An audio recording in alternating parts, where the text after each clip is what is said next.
नमस्कार,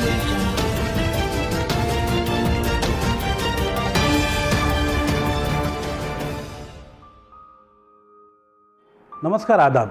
आज विरासत टीवी पे हमारे साथ जो शख्सियत बात करने के लिए मौजूद हैं, उन्होंने पीएचडी की है आईआईटी से और अलीगढ़ मुस्लिम यूनिवर्सिटी से रिटायर्ड प्रोफेसर हैं, शमीम अहमद साहब। आइए हम उनका इस्तकबाल करते हैं। डॉक्टर साहब, आपका बहुत बहुत इस्तकबाल है। आज जिस तरह से यूपी के अंदर एक बड़ा कमाल का सब्जेक्ट चल रहा है, विकास दुबे जी, विकास दुबे के बारे में अभी चंद रोज़ पहले हमने सुना कि कानपुर के अंदर उन्होंने 8 पुलिस वालों को जी सरेआम मार दिया जी। उनको शहादत हासिल हुई। उसके बाद वो वहाँ से फ़रार हुए और एमपी में जाकर वो पकड़े गए या सरेंडर किया, इसका अभी सही से खुलासा नहीं हो पा रहा है। उसके बाद पुलिस उनको वापस उत्तर प्रदेश लेकर आती है और इन बिटवीन उनकी गाड़ी का एक्सीडेंट होता है और उनको एनकाउंटर कर दिया जाता है। कहते हैं कि वो भाग रहे थे जी। ये सब चीज़ें बड़ी उलझी हुई हैं, आप इसको किस तरह से देखते हैं? देखिए, मैं ये समझता हूँ कि अनफॉर्चुनेटली पॉलिटिक्स में जो लोग हैं वही मुल्क को चलाते हैं, वही मुल्क को रास्ता दिखाते हैं। एक सेंट्रल गवर्नमेंट होती है, एक स्टेट गवर्नमेंट्स होती हैं। वो अपने यहाँ कानून के मुताबिक उन्हें लोगों को उनके हकूक़, उनकी ज़रूरियात को पूरा करना होता है और मुल्क को शांति और अमन के साथ चलाने की ज़रूरत होती है जी। लेकिन बदकिस्मती ये है कि हमारी पॉलिटिक्स में जो कि हमारी ज़िंदगी क्या होगी उसे तय करते हैं, बैठ कर के कानून बनाते हैं, उसमें मेजॉरिटी बहुत ही बड़े क्रिमिनल्स लोगों की है। अगर आप असेंबली में देख लीजिए, चाहे पार्लियामेंट में देख लीजिए, इट इज़ ऑन रिकॉर्ड कि उसमें कितने क्रिमिनल्स हैं। और क्रिमिनल्स भी छोटे मोटे नहीं, जिनके ऊपर हाई कोर्ट्स में केसेस चल रहे हैं, अटेम्प्ट टू मर्डर के केस चल रहे हैं और डकैती के चल रहे हैं और किडनैपिंग के चल रहे हैं। तो जब वो लोग असेंबली पार्लियामेंट में बैठेंगे तो उनसे हम क्या उम्मीद करेंगे? पुलिस का जहाँ तक सवाल है, पुलिस ज़ाहिर है जो भी वक्त की गवर्नमेंट होगी उसे उसकी ऑर्डर को मानना है और उसी आइडियोलॉजी को लेकर के चलना है। तो ये जो हुआ, ये मैं तो इससे बहुत सीरियसली नहीं ले रहा हूँ। मैं तो समझता हूँ इट इज़ नॉर्मल, क्योंकि ये पहली बार नहीं हुआ है। इसे इशू इसलिए बना रही है अपोजिशन कि ज़ाहिर है, जो मैं भी समझता हूँ कि अगर वो ज़िंदा रहता तो उसके दिल में जो राज थे वो खुलते। बिल्कुल। लेकिन ना तो पुलिस उसमें इंटरेस्टेड है, ना हुकूमत इंटरेस्टेड है।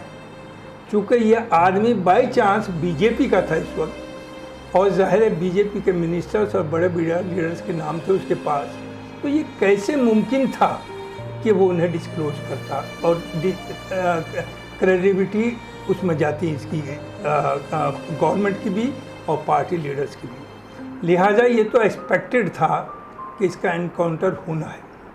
लेकिन और जो अपोजिशन जो कह रही है वो भी अपनी जगह सही है। वो मैं भी सोचता हूँ, समझता हूँ कि अगर एनकाउंटर ना होता तो उससे जो राज बहुत से थे वो आते, लेकिन वो उसमें तो वही इंटरेस्ट होगा जो कि रिफॉर्म करना चाहे, चीज़ों को बिगड़ी हुई को सुधारना चाहे। जहाँ खुद चीफ मिनिस्टर के ख़िलाफ़ आज ही मैंने टीवी पर एक उसमें देखा कि 15 से ज़्यादा केसेस थे और अटेम्प्ट टू मर्डर का भी है उनके ऊपर।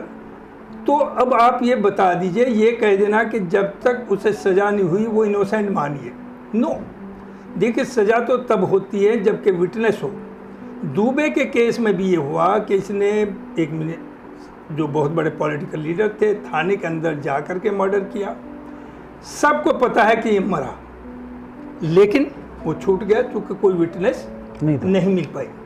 और कई केसेस में सुप्रीम कोर्ट के जजेस या हाई कोर्ट के जजेस ने ये कहा कि हम कन्विंस्ड हैं कि ये क्राइम इसने किया, लेकिन हमारी मजबूरी है क्योंकि हम पे कोई विटनेस नहीं, तो हमें इसे छोड़ना पड़ रहा है। तो सवाल ये कि ठीक है, वो कोर्ट में तय नहीं हुआ, सज़ा नहीं हुई, लेकिन पब्लिक को तो पता है कौन आदमी किस तरह का। तो ये जब तक नहीं सुधरेगा, जब तक कि हम इस तरह की पॉलिसीज़ या सब पॉलिटिकल पार्टी बैठ के ये ना तय कर लें कि हम क्रिमिनल्स को नहीं एंटर होने देंगे असेंबलीज में और पार्लियामेंट में और देन मिनिस्टर्स, उसमें कोई भी साफ़ सुथरा नहीं है। आज बीजेपी हुकूमत है वो कर रही है, समाजवादी ने भी यही किया, बीएसपी ने भी यही किया और कांग्रेस के ज़माने में तो सबसे ज़्यादा हुआ, जो सबसे ज़्यादा चिल्ला रहे हैं। फॉर एग्जाम्पल, आपको मालूम है हाशिमपुरा में 1984 के आसपास 42 लोगों को उठाते मुसलमानों को और उन्हें एक लाइन में खड़े होकर के उन्हें गोली से मारते हैं और नहर में उनकी लाशें फेंक देते हैं। उसका केस चलता रहा। उस बीच में मायावती की हुकूमत भी यूपी में रही, कांग्रेस की भी रही और समाजवादी भी रही। किसी ने कोई एक्शन उनके खिलाफ नहीं लिया। अब वो कुछ मर गए 14-15 लोग, कुछ को सजा, कुछ का ये कि तामील ही ना, वो जो हम वारंट भेज रहे हैं उनकी, उसका वो तामील ही नहीं होता जबकि वो नौकरी में रहे। तो इसमें देखिए बीजेपी अकेली को आप कॉर्नर जो सब करना चाह रहे हैं वो नहीं होगी, क्योंकि आप उससे ज़्यादा आप गुनाह कर चुके हैं, वो ऐसा साफ सुथरा नहीं। और दूसरी, आज तक उसकी सच्चाई नहीं सामने आई कि वो 42 क्यों मारे थे जबकि सारा प्रूफ था। आसाम में मारा, लिंचिंग जो हो रही, जब गवर्नमेंट खुद इन चीज़ों को प्रमोट करेगी तो आपको वो फेस भी करना, और फेस कुछ नहीं। ये कितना चिल्लाते रहे हैं, गवर्नमेंट जो चाहेगी, उनकी मेजॉरिटी है, वो भाई वो करेंगे। जैसे लिंचिंग हुई, आप उसे सेलिब्रेट कर रहे हैं। वो लिंचर जो किलर्स जो आए बाहर, उन्हें आप गार्लैंड कर रहे हैं, मिनिस्टर आपके सेंट्रल गवर्नमेंट के। ये तो अफसोस की बात है। हम कह रहे हैं अगर मुसलमान जुल्म करता है तो उसे भी फांसी दीजिए, हिंदू करता है उसे भी दीजिए। जब सेलेक्टिव बेसिस पर आप एक्शन लेंगे तो आप कभी कामयाब नहीं होंगे, और यही हालात होंगे जो अब हुए हैं। तीसरी चीज़ देखिए, एक तरह से मैं एनकाउंटर को जस्टिफाई तो नहीं किया जा सकता, लेकिन होता क्या है, जिस तरह का हमारा प्रोसेस है जिसमें जस्टिस दी जाती है थ्रू कोर्ट, वो बहुत लंबा है। 10-10, 20-20 साल केसेस चलते हैं। यहाँ पर अगर ये जेल में चले भी जाते तो ये तो ब्लैकमेल इन्हें करता, जो पुलिस वाले थे और मिनिस्टर्स थे जो इन्वॉल्व थे, कि मैं नाम डिस्क्लोज करूँगा, और ये इस पर दबाव ये डालते कि भाई हमें माफ़ करो, हमारा नाम नहीं आना चाहिए, और कोई भी गवाह ना पहुँचता और ये छूट जाता।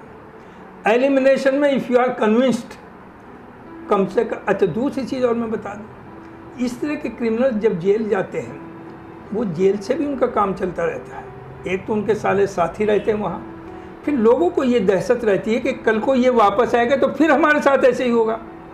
डिमोरलाइजेशन जब आपने ख़त्म उसे कर दिया तो उन लोगों को कम से कम सांस लेने की, जो यहाँ जो आज हो रहा है यूपी में, इस पर ऐतराज़ भी आया कि कुछ लोग सेलिब्रेट कर रहे हैं, कुछ लोग रो रहे हैं। सेलिब्रेट तो वो कर रहे हैं जो बेहद ख़तरे में थे, और ख़ास तौर से जिन्हें ये भी खतरा था हमारा नाम ना आ जाए जी, कहीं हम ना कल को फंस जाएं। तो एक तो वो लोग जो अपने नाम को बचाने के लिए, वो लोग जिनके वो शिकार हो सकते थे, जी जी जी, जिनके वो, और एक जो दहशत में थे उसकी कि कल को फिर ना आके कुछ करें, दे आर सेलिब्रेटिंग। और रो, एक्चुअली रो कोई नहीं रहा, ये दिखाने की बात है। हाँ, अपोजिशन का ये रहेगा, और कितना रहेगा, ज़्यादा ज़्यादा 10-20 दिन चलेगा।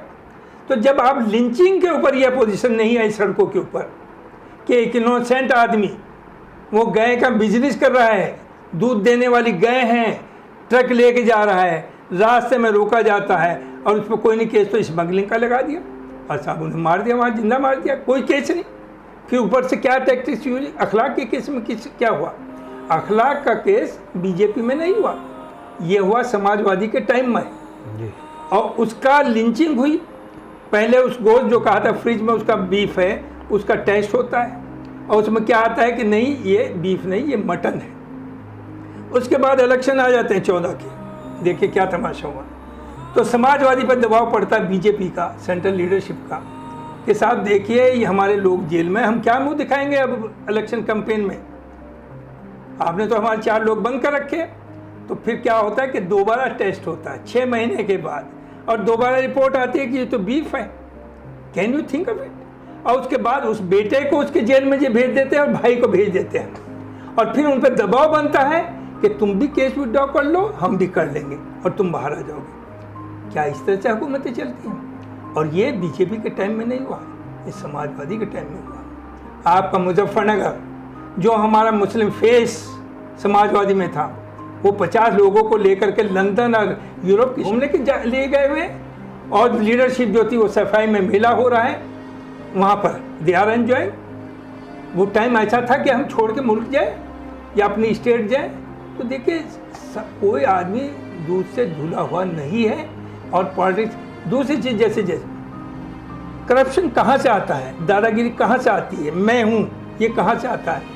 ये आता है जब आप पे हराम का माल होता है, 2 नंबर का पैसा होता है। सुप्रीम कोर्ट ने और इलेक्शन कमीशन ने ये कहा कि जो चंदा आता है, टैक्स नहीं चली आपके ऊपर, कुछ नहीं, आपको ये बताना होगा सोर्स क्या है और किस पार्टी को किसने दिया है। तीनों सारी अपोजिशन मिल गई, पार्लियामेंट में कानून पास कर दिया कि इसे हम डिस्क्लोज नहीं करेंगे। क्यों नहीं करोगे भाई? आप अमेरिका की बात करते हैं, वहाँ तो 2-2 पैसे मांगते हैं, सारा वेबसाइट पर आ जाता है।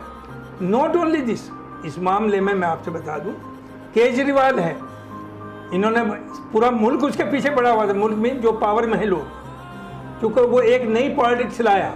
वो चीज़ अलग है कि आजकल मुस्लिम थोड़ा नाराज हैं उससे, इस वजह से कि कुछ के एक्शंस उसके रिसेंट ऐसे हैं जो मुसलमान उससे बहुत बुरा समझ रहा है, मजबूरी है।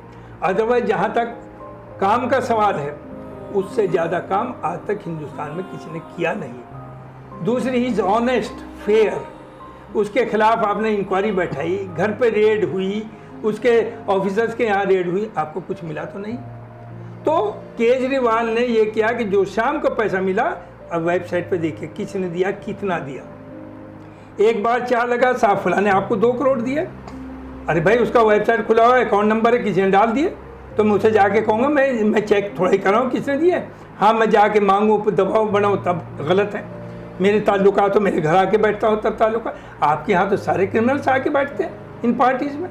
तो ये जो मामला है एलिमिनेशन, देखिए वी कैन नॉट जस्टिफाई, लेकिन सोसाइटी के लिए कभी कभी ऐसे ख़तरनाक क्रिमिनल्स हैं कि अगर उन्हें उनका एनकाउंटर हो गया तो लोगों को बड़ा भारी सुकून होता है कि अब हम चैन की नींद सो सकेंगे।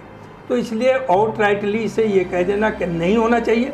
दूसरी चीज़, एक वर्ड है एनकाउंटर एक्सपर्ट, ये किसने दिया? ये हमारी सोसाइटी ने एक्सेप्ट कर लिया, यानी जो एनकाउंटर कर रहा है, जबकि एनकाउंटर 95% फेक होते हैं। जो कहानी ये बनाते हैं वो सब झूठी होती है, गलत होती है। एनकाउंटर्स की बात हमें ज़्यादा नहीं करनी चाहिए, और ये अपोजिशन कहती रहे सब नंगे हैं इस हमाम में, इनमें कुछ नहीं होता, वो मर गया, बात ख़त्म हुई। कुछ लोग इस पर खुश हैं, फॉर एग्जाम्पल मतलब अब ब्राह्मण और ठाकुर में अब जंग होगी।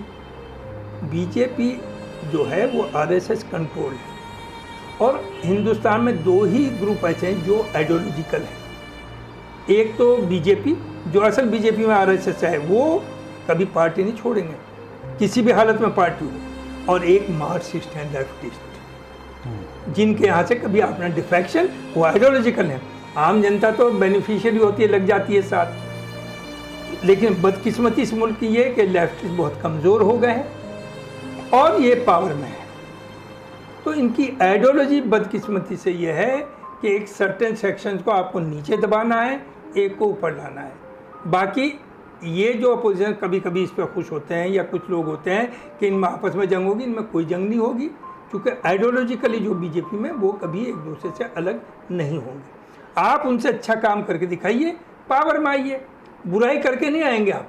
बिल्कुल, बीजेपी की दहशत दिखा के नहीं आप पावर में आएंगे, आप उनसे अच्छा काम करिए। इन्होंने, कांग्रेस ने 40 साल, 70 साल तक, 60 साल तक मुसलमानों के लिए, मुल्क के लिए तो बहुत किया। देखिए जो आज मुल्क है वो सिर्फ कांग्रेस हुकूमत की वजह से, कांग्रेस की सोच की वजह से, लेकिन हमारे लिए बहुत ज़्यादा नहीं किया। इन्होंने सिर्फ हमें दहशत में रखा कि बीजेपी आ जाएगी वरना वोट हमें दो। तो दे वर हैप्पी कि मुसलमान जो है इसे तो बस सिर्फ थोड़ा सा सिक्योरिटी दे दीजिए, बाकी इसे कुछ देने की ज़रूरत नहीं। और ना इन्होंने कुछ दिया।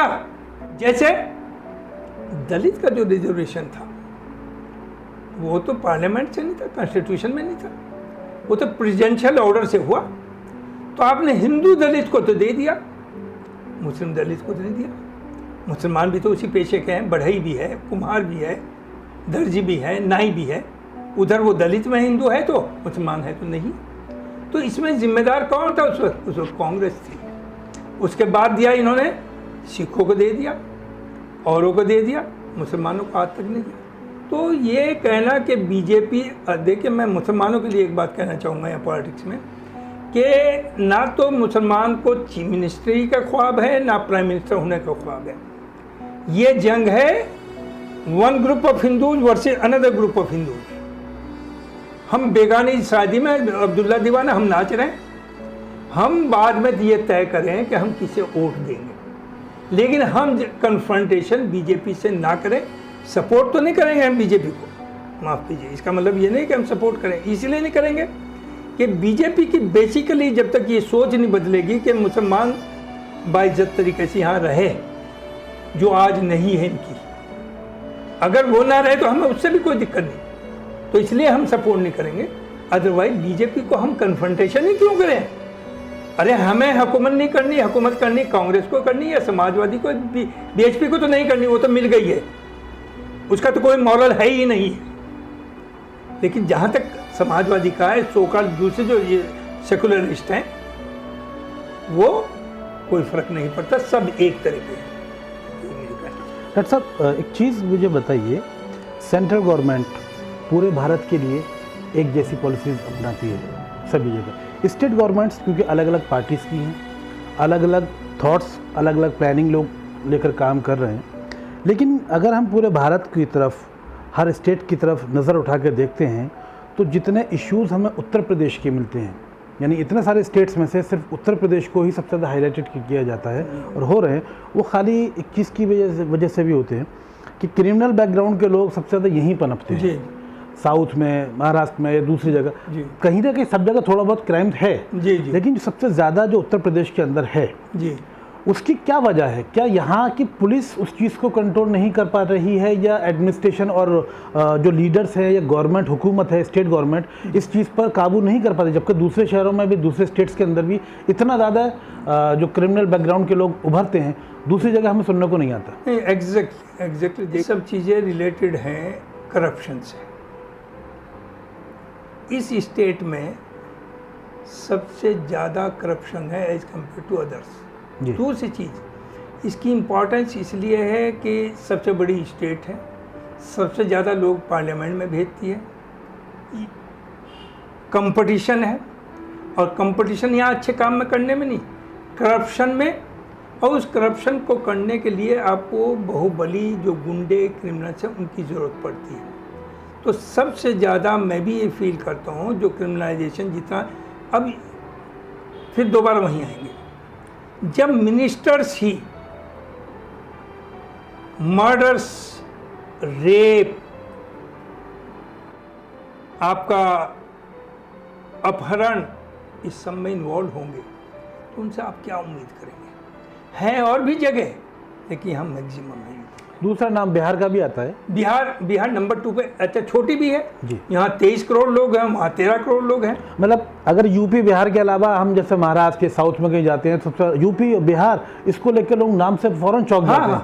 देखिए जो सबसे ज़्यादा कम्युनल में, ये तो नॉर्थ बेल्ट, नॉर्थ साइड में आपका, चाहे सबसे ज़्यादा यूपी, बिहार, देन राजस्थान, मध्य प्रदेश, बाकी आप साउथ में जाइए, वहाँ इस तरह की नहीं, वहाँ ये क्रिएट तो कर रहे हैं। केरला में आज तक कभी कम्युनल राइट नहीं होता था, सब मिलजुल के हिंदू, मुसलमान, सिख, वहाँ 3 हैं mainly, Christians, Muslims and Hindu, और इक्वल नंबर में, वहाँ कभी क्राइसिस नहीं हुई। नाउ दे हैव क्रिएटेड, चूँकि बदकिस्मती एक और है कि बीजेपी के पास कोई एजेंडा नहीं है, इनके पास सिर्फ और सिर्फ एक मुस्लिम हेटेड और कम्युनल हिंदू मुस्लिम या इंडिया पाकिस्तान। अरे भाई हमारा पाकिस्तान से लेना देना क्या है? बिल्कुल, हम इंडियन हैं, इंडिया में रहते हैं, इंडिया को सर्व करते हैं, इंडिया हमारा जहाँ भी, चाहे ऑफिसर हो चाहे मिलिट्री में हो, उसने आपसे पहले जान दी है और सब देने को तैयार है। लेकिन वो चूँकि एक इनकी आइडियोलॉजी जो घूम रही है मुस्लिम हेटेड के चारों तरफ, वो है बदकिस्मती मुल्क की और इस कौम की। जब तक इस चीज़ को ये ख़त्म नहीं करेंगे, हिंदुस्तान आगे नहीं बढ़ेगा। हिंदुस्तान को आगे बढ़ाने के लिए हिंदू, मुसलमान, जितने भी सिख, सब लोग मुझसे मोहब्बत करें और सब हाथ मिला करके आगे बढ़े। मैं उन मुस्लिम को भी नहीं अच्छा कहूँगा, अगर कोई भी मुसलमान हिंदुस्तान के बारे में अच्छा नहीं सोचता तो we will not accept him, we will condemn him. और पाकिस्तान से हमारा कोई किसी तरह का रिश्ता नहीं, कुछ लेना देना नहीं है। वो अपना काम करें, हम अपना काम कर रहे हैं। हमारी लॉयल्टी हमारे अपने मुल्क से है, लेकिन हमारी तो लॉयल्टी को बार बार क्वेश्चन किया जाता है। मामूली लोग बात करते हैं मुसलमान की लॉयल्टी की बात, ये बदकिस्मती है हमारी। डॉक्टर साहब, आखिर में मुझे एक चीज़ आपसे पूछनी भी है और मैं चाहूँगा कि आप थोड़ा सा पब्लिक और गवर्नमेंट को भी एड्रेस करते हुए बात बताएं कि ये हम पिछले 70 सालों से हम सुनते चले आ रहे हैं कि सब कांग्रेस का राज था, 70 साल में उसने कुछ नहीं किया, इसने कुछ नहीं है। तो 70 सालों में उत्तर प्रदेश के अंदर कई गवर्नमेंट्स रही जी, कांग्रेस के अलावा दूसरी पार्टीज की भी गवर्नमेंट्स रही जी, जी। लेकिन जो प्रॉब्लम्स हैं वो सॉल्व नहीं हो रहे। ना एजुकेशन का मुद्दा है, उस पर कोई डेवलपमेंट है, जी, जी। ना बिजनेस को लेकर कोई डेवलपमेंट है, जी, जी। ना और बहुत सारे मसाइल हैं जो शहर का जो खूबसूरती की बात है जी। और इंडस्ट्रीज की बात है। तो ये डेवलपमेंट उतना स्मूथली जो होना चाहिए या फास्ट होना चाहिए उतना स्लो क्यों हो रहा है? इसमें आप किसको कसूरवार मानते हैं? देखिए, इसमें मैं कसूरवार स्टेट गवर्नमेंट्स को भी मानता हूँ और मेनली मैं सेंट्रल गवर्नमेंट को मानता हूँ। यहाँ ये हुआ बीएचपी की समाजवादी की हुकूमतें रही और कभी स्टेबल 1-2 दफ़े आई है, वरना वही हौच पौच रही, बीच में गिर गई, ये हो गया। और दिल्ली में बैठे हुए दूसरे लोग थे। तो जो फंडिंग होती है वो तो मेनली सेंटर से होती है जी। उन्हीं पॉलिसी की वजह से इंडस्ट्रियलाइजेशन वगैरह होता है। और वही बात है कि जब 8th क्लास पास आदमी या 10th क्लास पास आदमी मुख्यमंत्री या इंडस्ट्री मिनिस्टर बनेगा तो आप क्या सोचेंगे इस मुल्क में क्या होना है? तो और स्टेट्स में एक तो पॉलिटिकल स्टेबिलिटी थी better as compared to UP, तो वहाँ डेवलपमेंट हुआ। और जहाँ कांग्रेस के ज़माने में कांग्रेस हुकूमत रही स्टेट में, कांग्रेस ने सपोर्ट दिया। जहाँ बीजेपी के टाइम में बीजेपी की हुकूमत दी, उन्हें सपोर्ट किया। जहाँ अलग अलग रही वहाँ वो सपोर्ट नहीं मिली जो मिलनी चाहिए थी डेवलपमेंट के। दूसरे वही बात है कि आपका विज़न ही कोई नहीं। ये जो लोकल पार्टीज़ हैं इनका कोई बहुत बड़ा विज़न नहीं है। साउथ में है, देखिए उन्होंने डेवलपमेंट बहुत किया है और कर रहे हैं और वो ठीक ठाक अपने ताल्लुकात भी रखते हैं सेंटर से। यहाँ पर एक्सट्रीम्स आते हैं, लेकिन अब तो पिछले तकरीबन 4 साल से बीजेपी की स्टेट में, बीजेपी की वहाँ है। तो ये उसके बाद भी मेरे ख्याल से तो यूपी में किसी तरह का सिर्फ टीवी पे बोलने से काम नहीं चलता कि सबसे ज़्यादा क्राइम यूपी में है, लॉलेसनेस यूपी में है। और उसकी वजह वही है कि जो आप गवर्नेंस आपकी जो है वो सही नहीं है।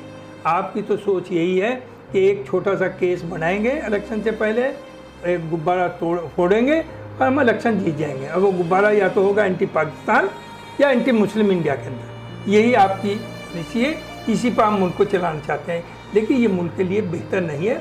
मुल्क के लिए बेहतर यही है कि सबको साथ ले।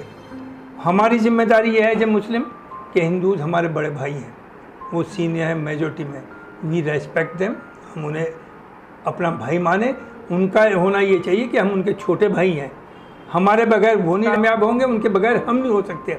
ये रिश्ते ऐसे हैं, मोहब्बत के साथ रहना चाहिए। जैसे वेस्टर्न यूपी में था जी, चरण सिंह के टाइम तक लोक दल में 90% मुसलमान चरण सिंह के साथ था।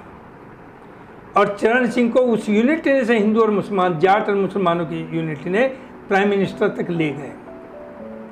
उसके बाद ये खल रहा था कांग्रेस को भी, ये खल रहा था समाजवादी को भी, ये बीएचपी को भी, बीजेपी को भी, इसे कैसे ख़त्म करें। और बदकिस्मती ये हुई कि वो जो उनके बेटे आए चरण सिंह जी के, वो उतना कॉम्पिटेंट या उसका विज़न नहीं है, वो उस विरासत को बाप की संभाल नहीं पाए। तो चंद क्रिमिनल्स खड़े हुए वहाँ, उन्होंने जाटों को मुसलमानों में, वही 13 में जो वहाँ कम्युनल राइट्स हुए उससे डिवाइड और बढ़ गई। आज क्या हुआ, अजीत सिंह कहीं नहीं है, उसके 2 बेटा नहीं जीत पाया, खून नहीं जीत पाया, जिसका बाप प्राइम मिनिस्टर रहा हो, चीफ मिनिस्टर रहा हो। तो ये इन लोगों को सबक लेना चाहिए। और मुसलमानों को दिया क्या वेस्टर्न यूपी में, भाई तुम चीफ मिनिस्टर बने, प्राइम मिनिस्टर बने, 2-4 को ना सर्टेनली टिकट देता था, लेकिन वो ये नहीं देखता हिंदू या मुसलमान, ये देखता था कहाँ कौन जीतने की पोजीशन में है। इन्होंने ये सोचा नहीं, तो वो विरासत उसकी ख़त्म हो गई। और क्या हुआ उससे, ना इधर के रहे ना रहे, ना वो रहे अब अजीत सिंह। और समाजवादी का तो पॉइंट यही रहा मुलायम सिंह का हमेशा कि वेस्टर्न यूपी वो चाहता था अलग हो जाए, हरित प्रदेश। ज़ाहिर है इतनी बड़ी स्टेट है, तरक्की करेगी, लेकिन उस मामले में सारे खिलाफ। इंक्लूडिंग बीजेपी के सब बाइफर्केशन भी होगा। इन्हें गलतफहमी ये है कि वेस्टर्न यूपी में मुसलमान मेजॉरिटी हो जाएंगे। अरे भाई मेजॉरिटी कभी नहीं होंगे, मुसलमान तो तब भी ज़्यादा से ज़्यादा 35-30% हो जाएंगे, इससे ज़्यादा नहीं होते। 70 तो आप ही रहेंगे। अब मुसलमान वो कहीं प्राइम मिनिस्टर या चीफ मिनिस्टर नहीं हो सकता, और अगर वो होगा वो ऐसा होगा जो मुसलमानों के लिए और बदतर करेगा। डॉक्टर साहब, बात करने में बहुत मज़ा आ रहा है और बहुत सारे सवाल हैं, और चूंकि वक्त कम होता है तो हम इंशाल्लाह ताला इसी मौजू पर आपसे फिर बात करना चाहेंगे, क्योंकि बहुत सारी चीज़ें हैं कि हमारे देश को आगे बढ़ने के लिए क्या क्या डिसीजंस होने चाहिए, किस तरह की चीज़ों को हमें कंसीडर करना चाहिए। सारा काम, ये सारी जिम्मेदारी सिर्फ सरकार के ऊपर ही ज़रूरी नहीं, उसमें कहीं ना कहीं आवाम को भी इनिशिएटिव लेना है। जैसा भी आपने कहा कि 5 रुपए की चीज़ 50 का बेचने का, यानी नीयत पर दारोमदार है कि आप एक ही दिन में अमीर होना चाहते हैं, जो हो नहीं पा रहे हैं। जी। अगर आप कम प्रॉफिट पर ज़्यादा माल कंज्यूम करते हैं, डेफिनेटली आपका अच्छा मार्जिन आपके पास में आएगा, आप ज़्यादा कमा सकते हैं। अपनी पॉलिसीज़, अपनी सोच को बदलने की ज़रूरत है। तो डॉक्टर साहब के साथ जो हमने बात की उसमें बहुत सारी चीज़ें हमें सीखने को, समझने को भी मिली, और हम चाहेंगे कि इसी मौजू पर डॉक्टर साहब के साथ फिर हम वक्त लेकर और बात करने में बहुत मज़ा आ रहा था। भाई मैं सबसे रिक्वेस्ट करूंगा कि आपका जो ये चैनल है इसे लोग सब्सक्राइब करें, और माशाल्लाह जो सैफ़ी साहब हैं जो मेरा इंटरव्यू ले रहे थे और ले रहे हैं, वो बहुत ही, जो मेरी बात करके अंदाज़ा हुआ, बहुत तजर्बा है इनका, एक्सपीरियंस है, और बहुत ही डिवोटेड आदमी है, कम्युनिटी से भी और मुल्क से भी और मामलात से भी, पूरे मुल्क के मामलात से, स्टेट के, ही फील्स कंसर्न। तो एक इनके बहुत बड़े एफर्ट्स हैं इस डायरेक्शन में, उसमें हम सब लोगों की सपोर्ट की ज़रूरत है। शुक्रिया, थैंक यू सो मच हमसे बात करने के लिए। बहुत बहुत शुक्रिया आपका। आप देख रहे हैं विरासत टीवी, आपकी पसंद, देखते रहिए। Thank you so much.